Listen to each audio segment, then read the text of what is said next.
আজকের টপিক হচ্ছে judicial review.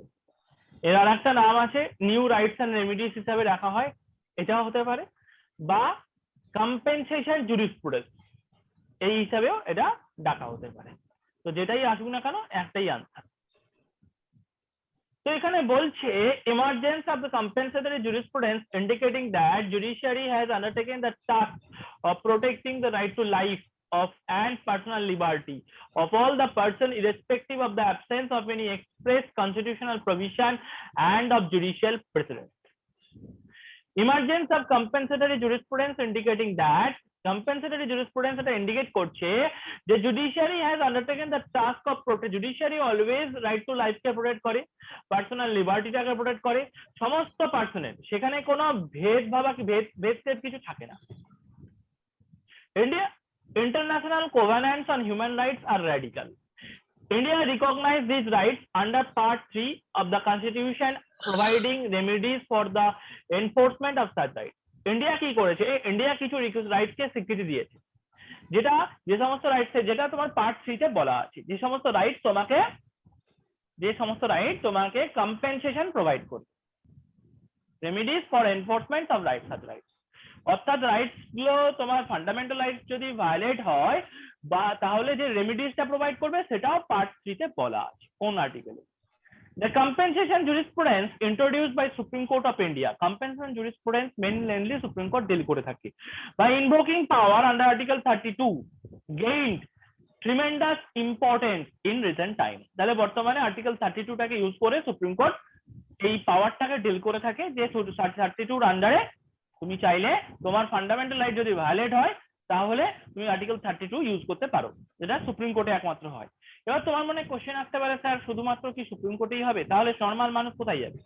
না, আর একটা প্রভিশন আছে, সেটা পার্ট 3 এর মধ্যে পড়ে না, ঠিক আছে? সে আর্টিকেলটার নাম হচ্ছে 226, যেটা হাইকোর্টের প্রভিশন, যে তোমার যদি ফান্ডামেন্টাল রাইট ভায়োলেট হয় তুমি চাইলে হাইকোর্টও যেতে পারো।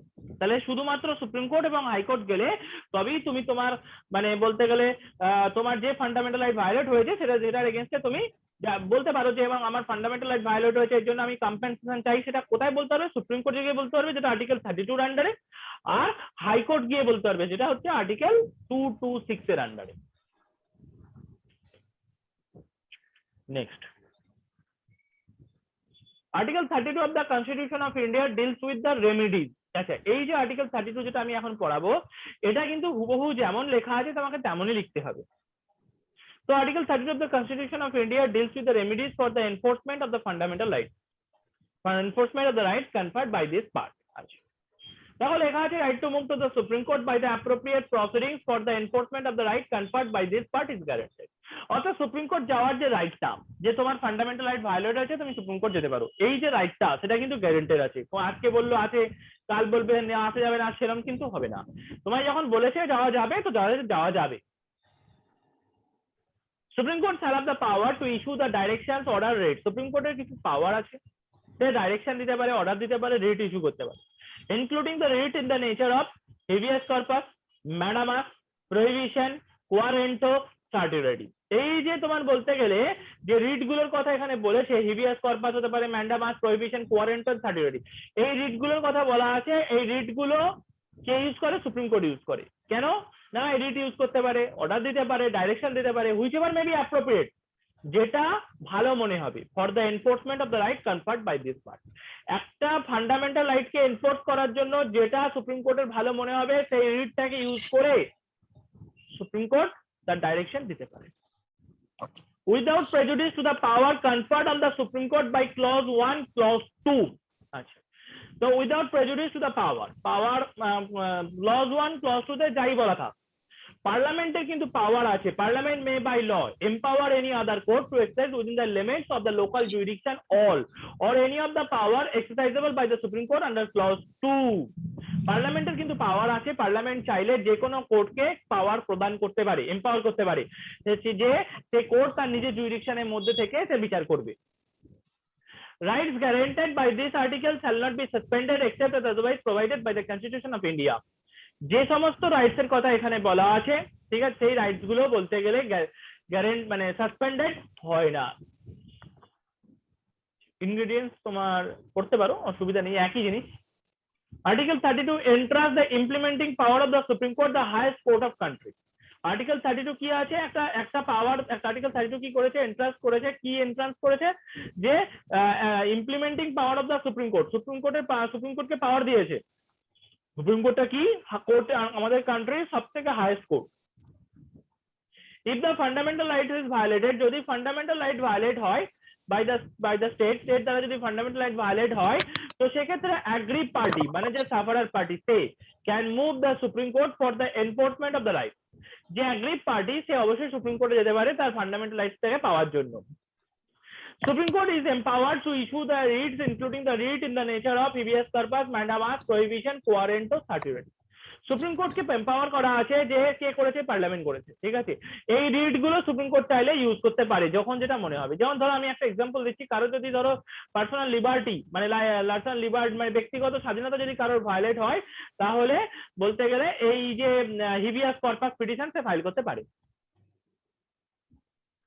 Without prejudice to the power conferred on the Supreme Court by clause 1 and 2 of Article 32, Parliament may by law empower to any court within the local limits of the jurisdiction all or any of the power exercisable by the Supreme Court under clause 2. আচ্ছা, main কথা এখানে বলছে যে কোনো prejudice ছাড়াই, মানে clause 1 clause 2 তে যাই থাক, ঠিক আছে, আর্টিকেল 32 ক্লজ 1 ক্লজ 2 তে যাই থাক, পার্লামেন্টের পাওয়ার আছে, পার্লামেন্ট চাইলে যে কোনো কোর্টকে পাওয়ার এম্পাওয়ার করতে পারে, ক্ষমতা দিতে পারে যে সেই কোর্ট তার নিজের জুরিডিকশনের মধ্যে সবকিছু করতে পারবে, এবং any of the power exercisable by the supreme court, এবং সুপ্রিম কোর্ট যে পাওয়ারটা ইউজ করে সেটাও কিন্তু পার্লামেন্টারি প্রদান করা, এবং যেটা আন্ডার ক্লজ 2 তে বলা আছে। The rights guaranteed by this article shall not be suspended except otherwise provided by the Constitution of India. এই যে আর্টিকেল 32 যে রাইটসটা আছে, এটা কিন্তু সাসপেন্ড করা যায় না, যদি কনস্টিটিউশন না চায় তাহলে সাসপেন্ড করা যাবে না। অর্থাৎ একমাত্র কনস্টিটিউশন চাইলে তবেই সাসপেন্ড করা যাবে, আদারওয়াইজ কিন্তু যাবে না। Article 32 is very heart of the constitution. Article 32 কিন্তু একটা কনস্টিটিউশনের একটা হার্ট, মানে একটা হৃদয় যাকে বলা। 1 মিনিট।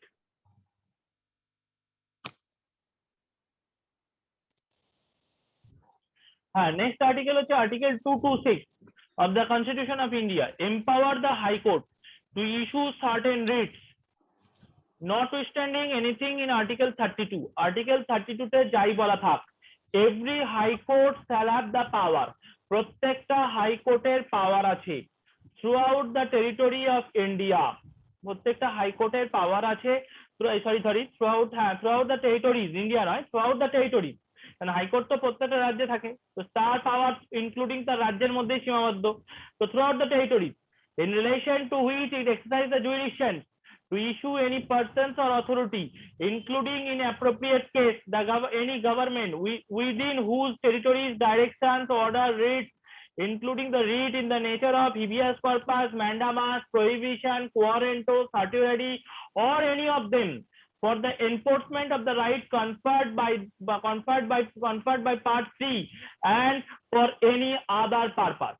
আচ্ছা, আর্টিকেল 32 তে যাই বলা থাক, তো হাইকোর্টের একটা পাওয়ার আছে, হাইকোর্ট চাইলে সে তার নিজের জুরিডিকশনের মধ্যে রিট ইস্যু করতে পারে, হিবিয়াস কর্পাস, ম্যান্ডামাস, প্রহিবিশন, কোয়ারেন্টো, সার্টিওরারি, এই writ or any of them, যে কোনো একটা রিট ইস্যু করতে পারে। কেন না, ফান্ডামেন্টাল রাইট যদি ভায়োলেট হয়, সেই ফান্ডামেন্টাল রাইটটাকে যার যাতে সেটা ভায়োলেট হয়েছে তার কম্পেনসেশন পাওয়ার জন্য, যেটা ইন ফিউচার ভায়োলেট না হয় সেটা দেখবার জন্য সুপ্রিম কোর্ট আর্টিকেল 226 ব্যবহার করতে পারে।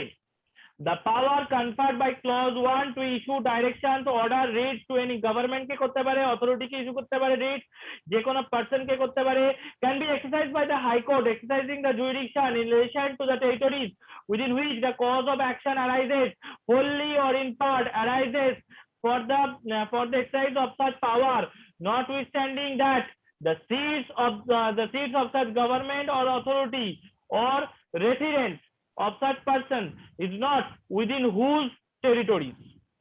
অর্থাৎ এখানে যেটা বললো সেটা হচ্ছে এটাই যে আর্টিকেল ক্লজ 1 এ যাই বলা থাক, ক্লজ 1 মানে এটা, ক্লজ 1 এ যাই বলা থাক, ঠিক আছে, সুপ্রিম কোর্ট, সুপ্রিম কোর্ট নয়, সরি, হাইকোর্ট চাইলে গভর্নমেন্টের এগেইনস্টে রিট ইস্যু করতে পারে, অথরিটির এগেইনস্টে করতে পারে, যে কোনো পার্সনের এগেইনস্টে করতে পারে। সেটা কে করতে পারে? হাইকোর্ট ইস্যু করতে পারে।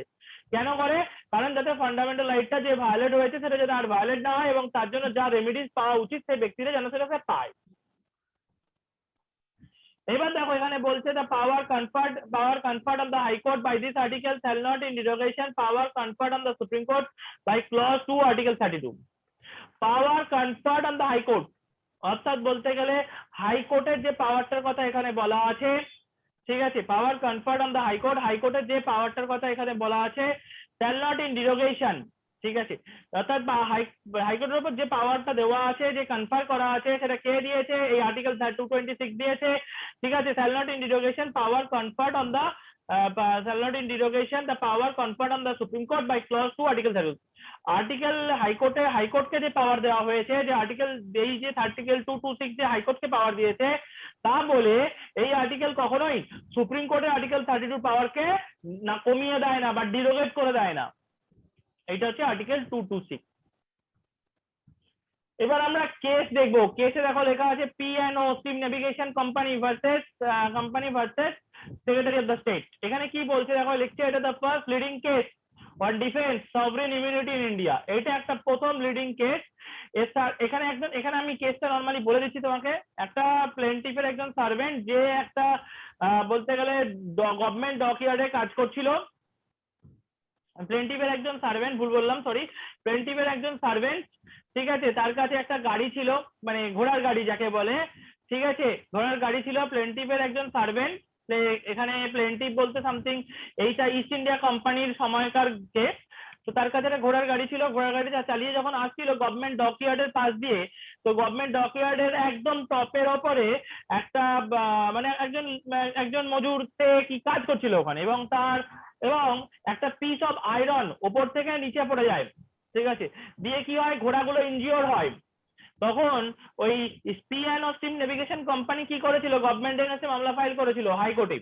তখন কলকাতা হাইকোর্ট জাজমেন্ট দিয়েছিল, যে জাজমেন্ট কার হয়ে দিয়েছিল, প্লেন্টিফের হয়ে দিয়েছিল, এবং 350 টাকা ক্ষতিপূরণ দিতে বলেছিল। এরকম আরেকটা কেস বলছি দেখো, MC Mehta versus state of Tamil Nadu. এই কেসটাতে বলছে যে সাধারণত বলা আছে চিলড্রেনদের ফ্যাক্টরিতে এমপ্লয় করা যাবে না, যেগুলো ডাইরেক্টলি কানেক্টেড আছে ম্যানুফ্যাকচারিং প্রসেসের সাথে। তাদেরকে কিসে করা যাবে, প্যাকিং, মানে চিলড্রেনদের কোথায় এমপ্লয় করা যাবে, প্যাকিং প্রসেসে দেওয়া যেতে পারে, ঠিক আছে, এবং প্রত্যেকটা চিলড্রেনকে 5000 টাকা মানে ইনশিওর করাতে হবে। সেই ইনশিওরটা কে করবে, এমপ্লয় করবে। তো তার জন্য কিছু টার্মস কন্ডিশন। এটা হচ্ছে MC Mehta versus state of Tamil Nadu case.